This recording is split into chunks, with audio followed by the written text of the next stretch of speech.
it throughout this season. By his own admission and by Renault's own admission, this has not been the fastest car of the year. Certainly was in the opening stages, and that's really held the key to Alonso's season. He was able to open a points gap in the first 3 or 4 Grand Prix of the season. McLaren then had a sequence of unreliability issues, engine failures, mostly on Raikkonen's car. As Ron Dennis was pointing out this morning, Renault have had their failures too, but they've generally been on Fisichella's car, and that's tended to create the situation that we had in the Drivers' Championship. But Alonso then driving the Renault. I have to say I've been impressed though with the way they've developed that car throughout the year. They've come here again this weekend with a new engine, giving them an extra 15 horsepower. There have been enough developments along the way to keep them in the hunt, to keep them in the race. What they've done is told their drivers to conserve the tyres, to conserve the fuel, because they see what Renault are doing. McLaren are sure that they'll be able to barge through later and really destroy Alonso's lead later in the race. But, well, it's quite a lead, isn't it? It's going to be a tough call.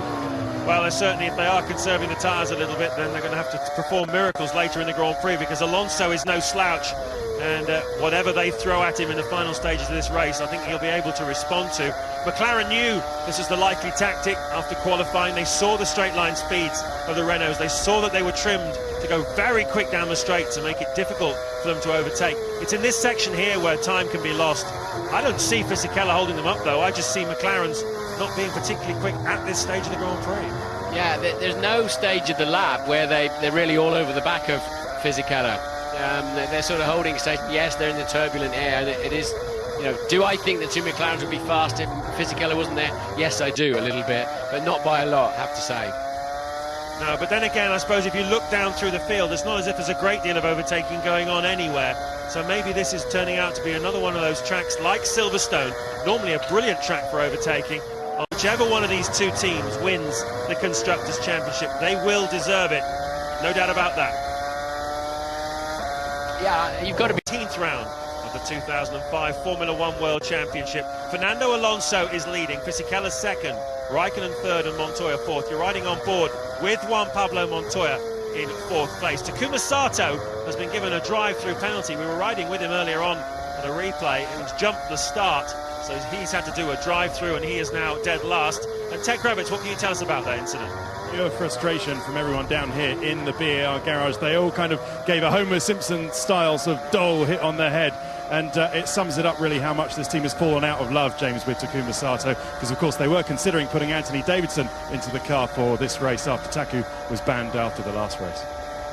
Yeah, he jumped the start by a long way too when we saw another camera angle of it, and so Taku with a drive-through penalty at just 62 miles an hour through the pit lane. He's now at the back of the field, and rightly so. What's surprising me is just watching this McLaren on board with Juan Pablo Montoya. It's not handling well. And it looks like the safety car has picked up Juan Pablo Montoya. Yeah, they'll be released though. They'll be released, and because they've not picked up the leader of the race, and that's what's happening now. The green light was flashing, so they'll go through.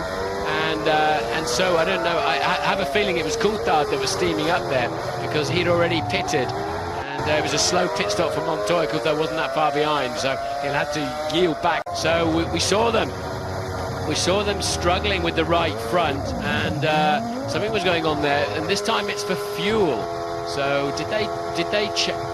Yeah, they can't fuel at the same time as changing.